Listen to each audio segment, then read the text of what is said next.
Hacking करना एक cyber अपराध है जिसके लिए किसी को भी जेल हो सकती है। लेकिन आज हम आपको एक ऐसे लड़के के बारे में बताने जा रहे हैं जिसे हैकिंग करने के लिए सरकार ने खुद परमिशन दी है। यकीन नहीं हो रहा ना, लेकिन ये सच है।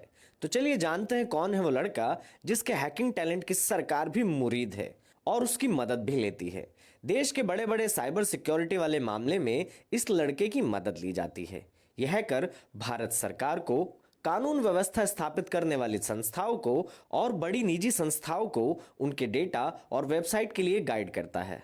हम बात कर रहे हैं बेनिल जोसेफ के बारे में। जोसेफ केरल के वायनाड में एक मिडिल क्लास परिवार में पैदा हुए। सिर्फ 3 साल की उम्र में ही उन्होंने अपने पिता को खो दिया।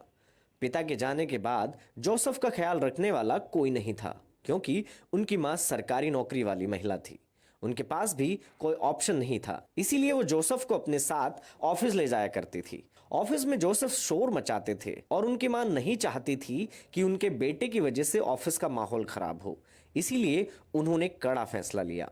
वो अपने बेटे को ऑफिस के पास वाले कंप्यूटर सेंटर पर गेम खेलने के लिए छोड़ दिया करती, ताकि ऑफिस का काम आराम से कर सके। लगातार कई सालों तक इसी रूटीन के चलने की वजह से ये कंप्यूटर जोसेफ का जुनून बन गया और इसी जुनून के चलते उन्होंने सिर्फ 7वीं क्लास में ही सोशल नेटवर्किंग साइट ऑरकुट में कमियां ढूंढ ली और उसे डेवलप करने के बारे में दिमाग लगाया।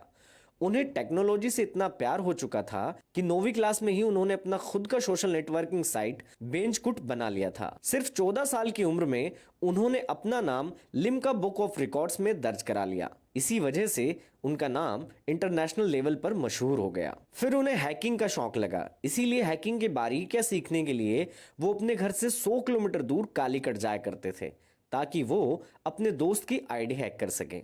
लेकिन उनके टीचर ने उन्हें नैतिक हैकर के महत्व को समझाया कि हैकिंग का इस्तेमाल जरूरी नहीं बुरे कामों में ही किया जाए, इसका इस्तेमाल अच्छे कामों में भी किया जा सकता है। उसके बाद इसी राह पर आगे बढ़ते हुए भारत सरकार की साइबर स्पेस, बहुत सारे स्टेट गवर्नमेंट और दर्जनों भर प्राइवेट कंपनी में वो अपनी सेवाएं दे रहे हैं। जोसेफ अब बैंगलोर में सेटल हो गए हैं और cyber crime investigation bureau, Indian information security research organisation, international cyber threat task force और साइबर सिक्योरिटी फोरम इनिशिएटिव के लिए एक साथ काम करते हैं।